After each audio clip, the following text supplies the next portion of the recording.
Welcome back to Nicholas Comic Corner, Classic Us Known Classics. This is episode number 31. 3120. What is this one? This is 3128, Doubleshot number 3022. Got two trades here, both have one thing in common. The series were started by Stan Lee and Jack Kirby.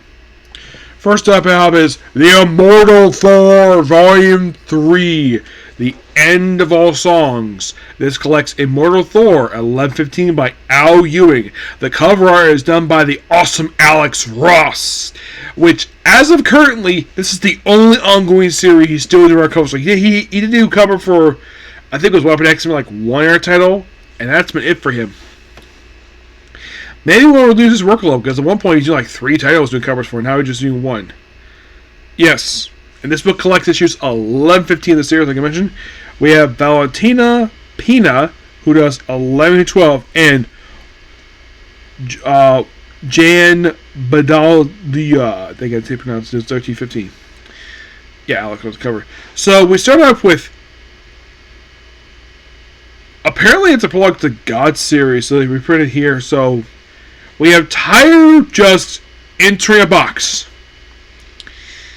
Okay, and then we have, from issue 11, we have Thor contacting the Sam Wilson Captain America at the Immortal City about what happened in the previous issue. The whole thing accused the murder of the Keep and of Deo Agro, the Minotaur. So he's like, why don't you come to City? Like, yeah, we're going to ask him. Then we see actually he's in a particular location with his family. First we see his smoking hot older sister, Angela. There is also Lasha, his youngest sister, with some bodyguard, not sure what it is. Loki, Boulder the Brave, with his helmet on. Hunter the Hunter, and Valor the Giant Child. I gotta admit, yeah, the Children of Odin. Interesting.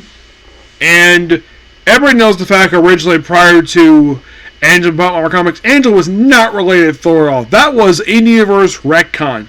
But it's a retcon. Apparently people have no problem with it. It's perfectly fine. So, we see Thor with a smartphone, which his siblings are like, you have some. What is that plastic? Oh, it's called a cell phone, aka a smartphone. Loki himself is very prolific against the town mortals, and will take their swords. So, and then one of their brothers like bragging like the god of poetry, who wears a wine shirt, goes Loki ears. And I'm so glad the artist remembered. Oh yeah, he's not supposed to look feminine.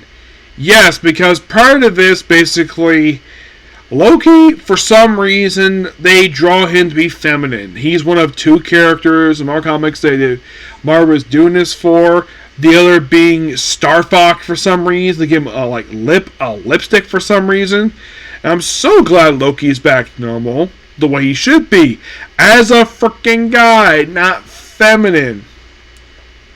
So they chat for a bit, and of course, basically, they go like, they deal with it. Of course, they go on a journey. And a lot of these issues is simply Thor and his siblings going on a series of trials to basically kind of clear the name. And that's kind of the gist of it. It's all really good. I love the artwork here. Like at one point, we have Loki encountering Tyre, who is actually trapped inside of a box. And of course, Thor encountering going to Niflheim with his sister Angela. Which, here's the weird thing about Angela. It's like, the only characters outside of Thor she's ever interacted with are the Guardians of the Galaxy. Those are my curious. Has she met Spider-Man? Not to my knowledge. Has she met the Avengers? Nope. Has she met Thor's biggest rival, the Hulk? No. It's like Marvel doesn't care to have her interact with her outside the book, per se. So, yeah, we have basically, they're all in separate trials, battling the giants, and all really good stuff here. I really thoroughly enjoyed this. They do find ways to pass the trials, and with issue 13, like, On the cover, Hercules is supposed to appear. Does he do that? Well, he actually does, because Thor decides to go to Greece to see Hercules, who's wearing a t-shirt and shorts. Like, that's not been usual. At least his shorts are green, which he has done that before in a Dan Abnett Hercules book. So yeah, and of course they remember the whole thing when they last met with the guys of Night, and then we see Loki, who's a bit younger, just hang out. Then we see Thor riding his chariot of goats, which I think the last time he ever used this damn thing was actually when Jason Aaron wrote the book, which is kind of interesting. And this is find it fascinating when Al Ewing took over the book, they basically got rid of Donny Cates, the outfit. Donny Cates basically his artist debuted in issue 1 of the previous book, and here he's back to the Jack Kirby look, which I like the Jack Kirby look. I never have a problem with any look at all for Thor, but this of course, Hercules and his Jack Kirby look as well. And then we have now we have Loki in his feminine look. Again, why in the world do Marvel artists think this is a good idea for Loki? He's a guy. Why in the world John feminine for? I have no freaking idea. So then, of course, then he ends up fighting frickin' Zeus, who for some reason is back being old man. He keeps swapping. Half of Marvel has no idea what to do with the Greek gods. Yep. So, and then we see Gaia, Thor's mom. Yeah. Who in the previous book forgot the fact that Thor was her son. Yeah. Yeah. And after the trial with Zeus, which is interesting. And we come to the epic finale of these issues, where Thor has defeated Zeus, and he's claimed his prize for his trial. Then he goes back to Asgard via the Rainbow Bridge. By the way, Sif is still the overseer of the Rainbow Bridge. I believe, if I remember correctly, I think that was something Donny Cates did. And my guess is they probably did not want to do it. Given the fact Heimdall is dead, he died in a spin-off book. Not in Thor. He died in the Jane Foster Valkyrie book. How did he die? He got killed by frickin' Bullseye. And then we see Thor with a more of the Enchantress, which they actually relate to her the events of what happened of Strange Academy finals. You see her sitting on Thor's lap because, yeah. I mean, did you know these two actually slept together in the 90s? Oh, yeah.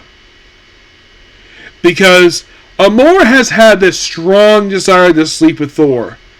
And she finally got a chance to get her wish. Yeah. I mean, who knew the fact that Amor had kids? Who the father was to kids? Don't know. Yeah. And then basically the book ends by revealing that opening of the door, this lady whose name is Dr. Lemmer, who has brought back the Agar back in his human form, which actually is the first time he's used that form since... Okay, so the last time he ever used his form, where he actually was back being human, not stuck as a Minotaur, because he had been stuck as Minotaur since Al Ewing wrote Mortal Hulk. The last time he did this was Jason Aaron's Thor. It was War of the Realms. And him being alive here, which is interesting. But yeah, great book overall. I give Mortal Thor Volume 3, The End of All Songs, a 10 out of 10. A pure, amazing book. Next book is Incredible Hulk, Volume 4, City of Idols. Yep, there it is. So, this book contains issues. Basically, it's 15 and 19. 19 is basically the 800th issue for the series. And I believe this is only the second ever 800th issue for Marvel Comics. Yes. The first being obviously Amazing Spider-Man, which reset back in 2018. This is the most recent one. The next books slated to reach this number are Captain America and Thor. You would think Thor reached it before Hulk did, but nope. Hulk reached before Thor did, which is interesting given the fact Thor was the first book to reach 500 issues. And then after that, there wasn't a 500 release until we had Fantastic Four 500, Amazing Spider-Man 500, and then you think, okay, who was next one after these two? Believe it or not, Iron Man. Yep, Iron Man was next one. He had his back in 2011. Yeah, he had his 500 issue. I think after Iron Man, then it was Daredevil. And I'm trying to think. Actually, no. Scratch that. Because after the first was Thor, then it was Fantastic Four, Amazing Spider-Man, and let's see. Avengers. Yes, Captain America kind of has 500 issues. I'm counting him. You think? Did Hulk did? Yeah, they kind of he had 500 issue already. So yeah, they did it. I think it was, if I remember correctly, I believe it was issue number 36 of his second volume. They counted that as issue 500. So there are 6 books there. And after Hulk and Captain America, there was Iron Man, Daredevil. You think after Daredevil was like any other book to reach 500 issues? No. No book ever did. You think, okay, what is possibly the very next book to have 500 issues? Next book probably slated to do that at this point is probably going to be Wolverine. Yes. You think, okay, what about 600? Well, Thor, Captain America, Amazing Spider-Man. Basically all on the same period of time. We had Thor, Amazing Spider-Man, Captain America, Incredible Hulk. These 4 were pretty much from the same period of time with each other. All 600 issues. All in the year 2009. And after these 4 books had the 600 issues. And let's see. What about Avengers? Did that one have a 600 issue? I'm trying to think here. I believe it did.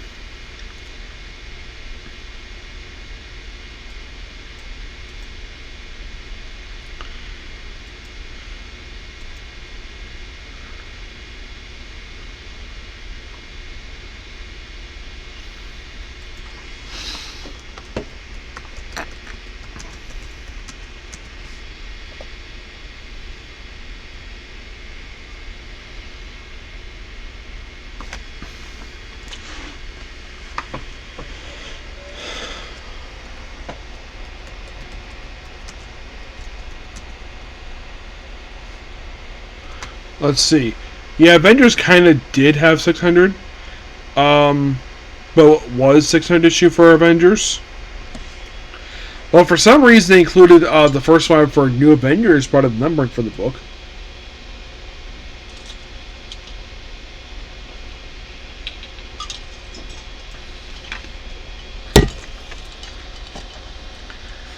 So you're probably thinking, what was 600?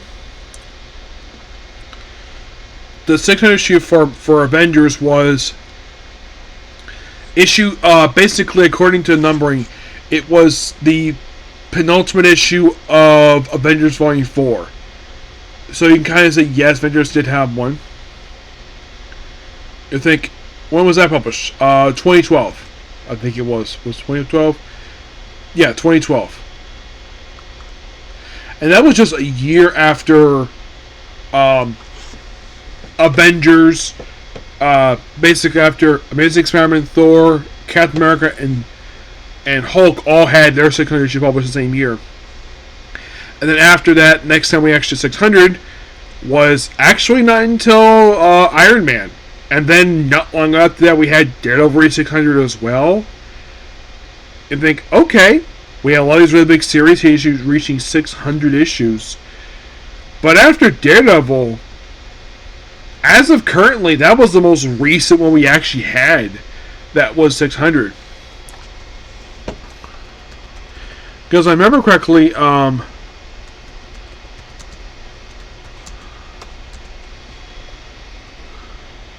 because Daredevil 600 issue was released in 2018.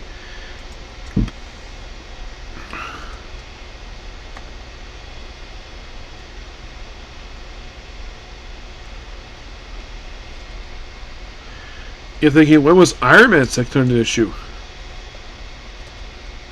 His 600 issue was published, I think, the same year. Yes, same year. And I think these two were officially the last ones to reach these numbers. To my knowledge, yes, that's definitely true. To reach 600. I think these two officially were the last ones, because there's not been one since then. You would think, like, well, what book is next to reach 600? Wolverine will reach that for quite some time, but by effect doesn't get canceled at some point. So currently, no titles were set to reach that number, but for 100, just throw in Captain America next one. So here's what we have for City of Idols. We have Danny Arrows does 15, 16, 18. Nick Clean does 17, 19. There's also backup stories in this book. We have Greg Pak does Foul Wither Friends with Lam Medina. Now, Greg Pak makes total sense to issue 800 because he did technically write Incredible Hulk, so it makes sense. Ben Percy writing Incredible Hulk 600, 800. This was interesting because, well, I would say the only kind of history he has writing Hulk was writing him in a guest star spot in Wolverine. And Torn Garbuk. Now, she was interesting because she's probably the only person prior to this book that I can think of who actually never wrote Hulk prior to this. Not that I can think of, no. With Len Yosto on the artwork. They actually put the other issues back up. So, it's basically two-parters. This one. First, it's called Lament for the Fallen Crown, where the book starts off in Viva Las Vegas. Yes. We have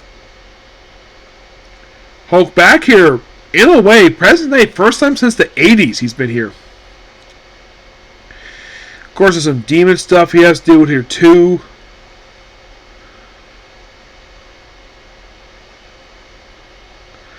A bunch of ancient Egypt stuff here. And then we have the story itself wrapped up in issue 16 and 17, 18 is like completely something else. 19 is just a big double-sized issue. So yeah, Hulk battling, well, it looks like Hulk battling a bunch of monsters.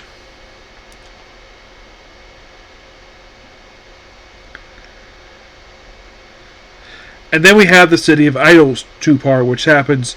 So it's like, oh yeah, let's go have Hulk age Egypt for a couple issues, and then back to present day. And then this book becomes like a Skinwalker's book. We have people shedding skin. We have this mysterious chair with this wolf thing, and this girl sits in it, and she becomes the host. Her head gets bitten by this demonic wolf, and they have to worship her for the next 30 days. And then you have Hulk just walking into Vegas, and the cop's like, hey, you're the Incredible Hulk for the Avengers, right? We can't let you tear up the streets. Can we get you a truck or something? Yeah, I appreciate the fact that they know who he is, so basically it's like, and then we have this guy in front that says, welcome, sir. Madam is waiting for you. Oh, the furniture isn't for you. She waits below. So, he enters through the kind of a basement entrance and meets up with this demonic creature thing, a Hulk smashing it. And what I mean by the Skinwalkers is because, yeah, this story arc here involves characters ripping their skins off and still being alive. Yeah, it's a really bizarre story arc. And then they put their skin back on for reasons. Hulk looks like he's about to go through this too. It looks like he just pulls out something out of his body. Looks like he pulls out some head.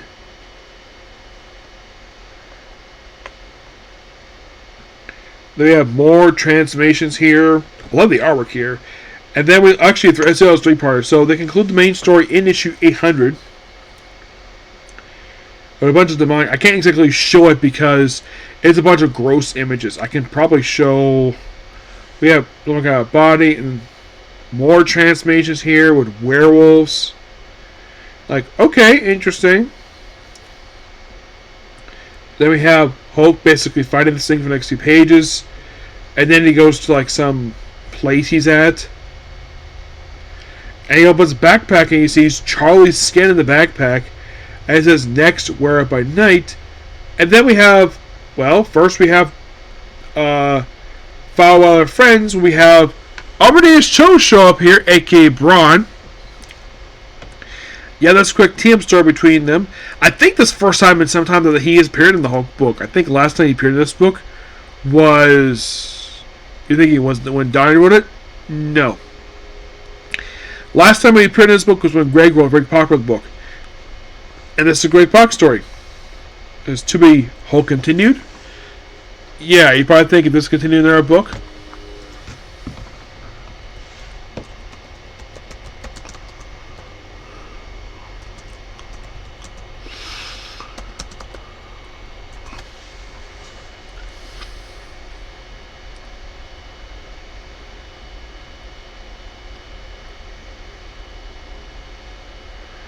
Unknown. But it's nice to see him. And then we have a story for She-Hulk, which I kind of think this is probably something that there's now. You're thinking now, not Eternal. It's a Turner Graubuck story. But yet you're like, wait, why did Rainbow Rowell write this book? Because Rainbow Rowell was technically the most recent person who wrote the book. The answer? I have no freaking idea. Yeah, I think it's kind of weird that we have a She-Hulk story in this book because it kind of makes sense. You have a story here because she is Hulk's cousin and just her just doing her own thing. And they have this prisons one where we have the return of Thunderbolt Ross, who was Red Hulk. And the whole purpose of this story is kind of set up his role in the Sam Wilson Captain America book. And we see him look like he's going to get a sale when Dr. Doom visits him. Ending the book. It's still interesting what it is. And I believe this is the most recent book released for Incredible Hulk. Yes, because I think that Immortal Thor's got one book left. But yeah, 2 books overall. I give basically Incredible Hulk a 9 out of 10 because of the gorgeous artwork. The problem is the writing here is still interesting what it is, but it's like I don't know what's going on with the artwork. The writing here, it's weird. I mean, the Skinwalker thing was interesting what it was. I like the fact that the character is written to be like, yeah, we know you're the Hulk. Could you not tear up basically Las Vegas Strip? Because they know to make the Hulk angry and make him more powerful. And, yeah, they're basically keeping it cool, and I do appreciate that. Okay, so that's pretty much that particular review. Please be sure to like, comment, subscribe, turn notifications. Next up we basically have is I left my Eric party to join my students to explore dungeon depths. Yep. But see you next video. Bye.